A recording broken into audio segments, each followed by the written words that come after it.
Hi guys, it's me happycat and these are my top facts about your metabolism. So fact number 1 is that drinking more water doesn't necessarily increase your metabolism.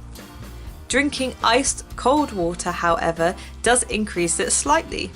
A recent study done by the BBC showed that drinking ice cold water can help raise metabolism slightly because your body has to work harder to warm the water up to your body temperature.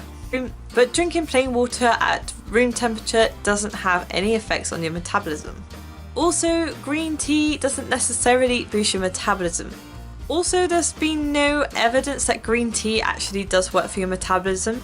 The studies are inconclusive. Some people did have an improvement on their metabolism, but some people didn't. So it's very inconclusive results on green tea. But you can still drink it anyway because drinking more fluids in general is good for you. Now, fact number 2. If you eat protein, this does actually raise your metabolism. Protein takes a lot longer to digest. This will raise metabolism while it's digesting. Different foods affect the metabolism in different way. This is recorded on the TEF, which stands for the thermic effect on food. And protein has a very big effect, so your metabolism will actually boost up more when you eat protein. So fact number 3, to keep your metabolism boosting after exercise, the best thing to do is HIIT, or high intensity interval training. HIIT is so good for your metabolism. Any exercise is good for your metabolism, but HIIT in particular will keep your metabolism high hours after the exercise.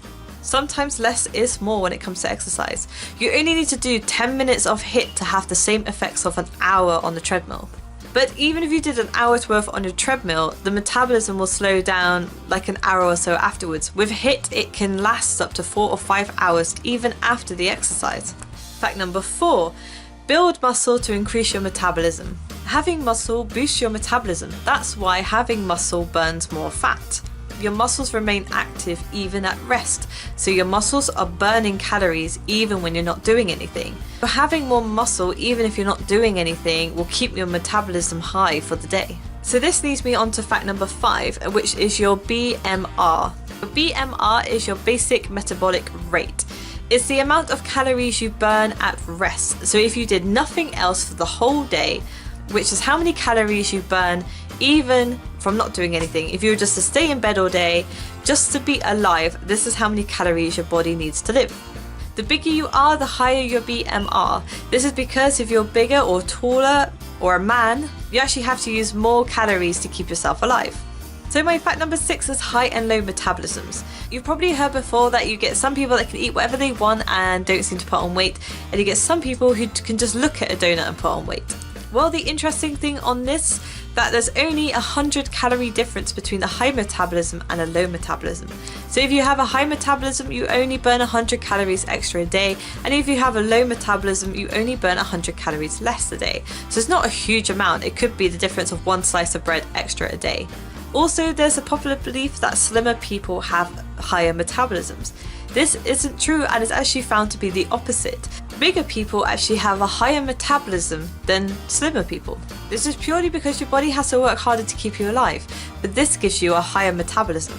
So my fact number 7 is that crash dieting can ruin your metabolism. The NHS has stated that crash dieting can actually make your metabolism go down. And I'm talking about the crash diets that you eat 50% less food than what you normally do. Something like a 500 or 600 calorie diet. How this works is it lowers your BMR when you're dieting. These crash diets you lose a lot of muscle on, and losing a lot of muscle means losing BMR. The problem is, even on these crash diets, if you lose loads amount of weight, because your BMR is effective and you have a lower BMR, so this means that when you start eating again, you actually put on loads of weight really quickly because your BMR is still really low. And you'll find out that you put on weight faster than what your BMR can adapt to. So my fact number 8 is it doesn't matter when you eat. This is a huge belief that if you eat small, frequent meals throughout the day, you will actually raise your metabolism. Well, what actually happens is it does keep your metabolism up throughout the day, but you don't actually gain more metabolism. If you had 3 big meals a day, your metabolism will be burning X amount of calories. If you eat small meals throughout the day, your metabolism will still be burning X amount of calories. So it doesn't actually matter how many meals you have a day. So as long as you eat the calories you're meant to eat, you will still lose weight. Eating smaller meals, but often throughout the day, can actually just make you feel less hungry between meals, so you might lose weight naturally just because you're eating less, but it doesn't actually boost your metabolism any different if you had 3 big meals a day. So my fact number 9 is when to eat before you do exercise. This is very interesting because you can boost your metabolism up in different ways before you start exercise.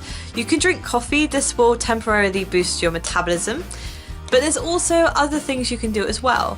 There's a lot of questioning whether you should eat or fast before exercise. This is what the BBC have recently found out. Women will burn weight more in exercise if you eat before. Men will actually burn more fat if they don't eat before exercise. So men and women are completely different. So if you're a woman, eat before exercise. If you're a man, don't eat before exercise. And my fact number 10, there isn't really such thing as starvation mode.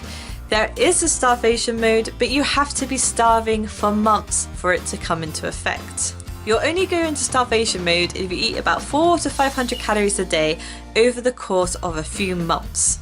So if you go on a crash diet for a few months, this can make your body go into starvation mode.